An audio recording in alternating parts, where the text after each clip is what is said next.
Hey guys, Lord Naren White here, the Holy Ghost, the one true God, back with you with the next video in my series reading Oliver Twist by Charles Dickens. Without further ado, returning to Oliver Twist as read by Lord Naren White. What of the letter? Asked Mr. Brownlow. The letter? A sheet of paper crossed and crossed again, with the penitent confession and prayers to God to help her.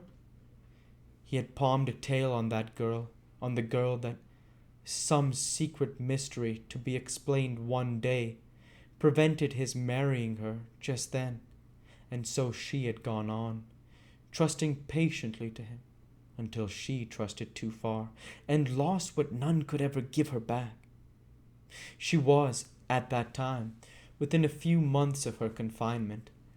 He told her all he had meant to do, to hide her shame if he had lived, and prayed her, if he died, not to curse him memory, or to think the consequences of their sin would be visited on their young child, for all the guilt was his. He reminded her of the day he had given her the little locket, and the ring with her Christian name engraved upon it, and a blank left for that which he hoped one day to have bestowed upon her, prayed her yet to keep it, and wear it next her heart, as she had done before, and then ran on, wildly, in the same words, over and over again, as if he had gone distracted. I believe he had. The will? Said Mr. Brownlow, as Oliver's tears fell fast. Monks was silent. The will, said Mr. Brownlow, speaking for him, was in the same spirit as the letter. He talked of miseries which his wife had brought upon him, of the rebellious disposition, vice, malice, and premature bad passions of you, his only son, who had been trained to hate him, and left you, and your mother, each an annuity of £800. The bulk of his property he divided into 2 equal portions, one for Agnes Fleming and the other for the child. It should be born alive and ever come of age. If it were a girl, it was to inherit the money unconditionally, but if a boy, only on the stipulation that, in his minority, he should never have stained his name with any public act of dishonor, meanness, cowardice, or wrong. He did this, he said, to mark his confidence in the other, and his conviction, only strengthened by approaching death, that the child would share her gentle heart and noble nature. If he were disappointed in this expectation, then the money was to come to you, and not till then. When both children were equal, would he recognize your prior claim upon his purse, who had none upon his heart, but had, from an infant, repulsed him with coldness and aversion. My mother, said Monks in a louder tone, did what a woman should have done. She burnt this will. The letter never reached its destination, but that, and other proofs, she kept in case they ever tried to lie away the blot. The girl's father had the truth from her with every aggravation that her violent hate, I love her for it now, could add. Goaded by shame and dishonor, he fled with his children into a remote corner of Wales, changing his very name that his friends might never know of his retreat. And here, no great while afterwards, he was found dead in his bed. The girl had left her home. In secret, some weeks before, he had searched for her, on foot, in every town and village. It was on the night when he returned home, assured that she had destroyed herself to hide her shame and his, that his old heart broke. There was a short silence here, until Mr. Brownlow took up the thread of the narrative. Years after this, he said, this man's, Edward Leeford's, mother came to me. He had left her when only 18, robbed her of jewels, robbed her of jewels and money, gambled, squandered, forged, and fled to London, where for 2 years he had associated with the lowest outcasts. She was sinking under a painful and incurable disease, and wished to recover him before she died. Inquiries were set on foot, and strict searches made. They were unavailing for a long time, but ultimately successful, and went back with her to France.